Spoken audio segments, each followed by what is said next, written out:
Jack ஃப்ரூட்டில் பலாப்பழத்தில் சக்கை அடை எப்படி பண்ணுறதுன்னு பார்க்கலாமா? பார்க்குறதுக்கு முன்னாடி என் சேனலை மறக்காமல் சப்ஸ்கிரைப் பண்ணி வச்சுக்கோங்க.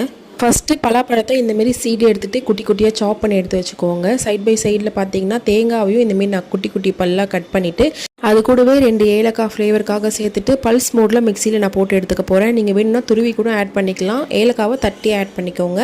ஆட் பண்ணிவிட்டு எல்லாத்தையுமே ரெடி பண்ணி எடுத்து வச்சுக்கோங்க. எடுத்து வச்சுட்டு இப்போ ஒரு வானலில் 1 ஸ்பூன் அளவுக்கு நெய் ஆட் பண்ணிவிட்டு கட் பண்ணி வச்சுருக்க ஜாக் ஃப்ரூட்டை போட்டு நல்லா வதக்கி விட்டுக்கோங்க. ஃபுல்லாக அது வெந்து வரணும். வெந்து வரும்போது உங்களுக்கே தெரியும் லைட்டாக குழஞ்சி வர மாதிரி வரும். அந்தமாரி ஆனதுக்கப்புறமா இந்த ஸ்டேஜில் நீங்கள் தேங்காய் அரைச்சி வச்சுருக்கீங்க இல்லையா, அதாவது தேங்காய் துருவி வச்சுருக்கீங்க இல்லையா, அதை ஆட் பண்ணிவிட்டு அதையுமே நல்லா மிக்ஸ் பண்ணி விட்டுக்கோங்க. ரெண்டுமே நல்லா பிளெண்ட் ஆகி நல்லா மிக்ஸ் ஆகணும். அந்தளவுக்கு நல்லா மிக்ஸ் பண்ணி விட்டுக்கோங்க. மிக்ஸ் பண்ணிவிட்டு ஸ்வீட்னஸ்க்காக நான் கொஞ்சமாக நாட்டு சர்க்கரை எடுத்துருக்கேன். உங்களுக்கு வேணுன்னா வெல்லம் கூட ஆட் பண்ணிக்கலாம்.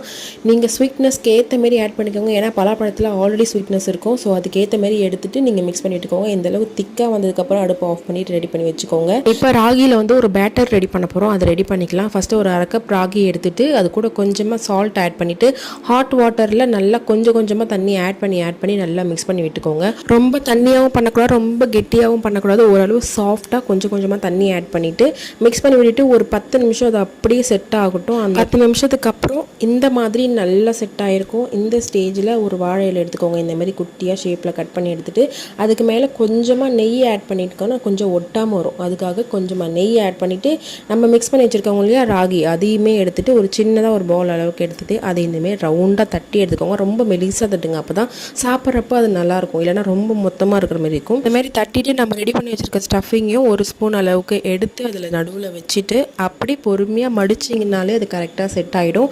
அதுக்கப்புறம் நம்ம இட்லி குக்கரில் வச்சு ஸ்டீம் பண்ணால் சூப்பராக ரெடி ஆகிடும். இதை நீங்கள் ரைஸ் ஃப்ளோர்லேயும் பண்ணலாம். ராகிக்கு பதிலாக ரைஸ் ஃப்ளோர்லேயும் பண்ணலாம்.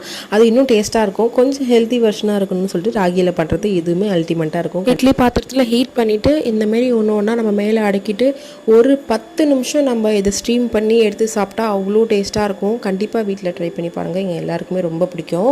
ஜாக் ஃப்ரூட் சீசன் முடியறதுக்குள்ளே கண்டிப்பாக வீட்டில் இதை செஞ்சு பாருங்கள். கண்டிப்பாக உங்கள் எல்லாருக்குமே பிடிக்கும். பிடிச்சிருந்தா சப்ஸ்கிரைப் பண்ணி ஷேர் பண்ணுங்கள். நெக்ஸ்ட் ஒரு வீடியோவில் பார்க்கலாம்.